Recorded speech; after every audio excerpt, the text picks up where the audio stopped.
Hi, happy Tuesday. I hope you're having a great day. My Pearl of Wisdom today's title is It's Good Now, and it's coming from the same book I've been using, Living Amuna. This is volume 2. And he explains that there's two types of Amuna, faith. One, when something happens to us and we say there's something beneficial that's going to come out of that. And the other level is right when it happens to say, this is good. It's good now. Gamzu Litova, it's good now, even though we don't know what it is. And that's the higher level, and that's the level that he says we should aspire to. And he brings the story of Rabbi Akiva, who was traveling and decided to stop over on his journey to rest. And during the night, his animals were killed and his torch was extinguished. And when he woke up and he saw this, and he saw that the whole town had been murdered by robbers, he realized his life had been spared because if his animals were alive, they would have made noise. And if the fire was burning, they would have seen him. So he was very grateful.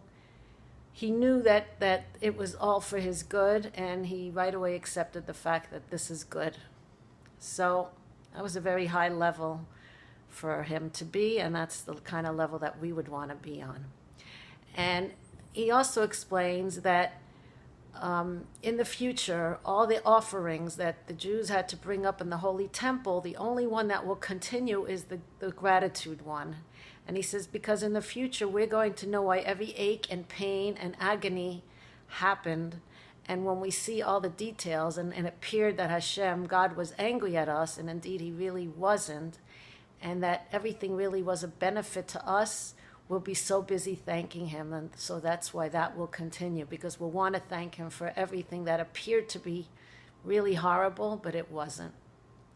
And he goes on to explain that he tells the story about this Holocaust survivor. And this survivor was in Germany, and it was a matter of time before they were going to lose the war. And so the Germans wanted to do a little bit damage control, and so the officials announced that the prisoners would receive rolls. So they all stood on line, and this survivor says how he was number 7. There was 6 people in front of him, and he noticed 7 rolls in the basket. So he felt comfortable knowing that he was going to get one of them. Meanwhile, as he got to the front of the line, he noticed that there were bags and bags more of rolls. So he said to himself, there's less people than rolls. I'm going to go back online. And he went back online a second, a third, and a fourth time. Meanwhile, there were some Russian captives there that saw him and were very upset. And he looked at them and he says, why is it your business? There's plenty for everybody. Meanwhile, when he got back to his barrack, they were waiting for him, those 4 Russians, and they beat him mercilessly, and he was terribly bruised. They took his rolls away, and he laid in bed that night, and he just cried, and he said, God, you had so many opportunities to kill me, to take my life. Is this how it's going to end now, after all this? And he said he managed to fall asleep. And for the first time in years, he woke up from the sunlight, because normally the officers would wake him early every morning. And the reason that he saw the sunlight was because everyone around him, including those 4 Russians, were all dead.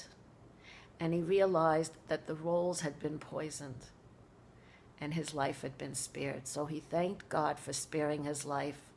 And then he understood the blessing of why he had to go through what he went through yesterday, that night with those Russian captives. So our aim is to get through life, and if something appears to be horrible or painful or sad, just know that it's good and believe that it's for your best. And those people that do have that level of faith, they don't walk around stressed or sad, because they know that everything is for our good. So, hope you got something from this. God bless you and have a great day.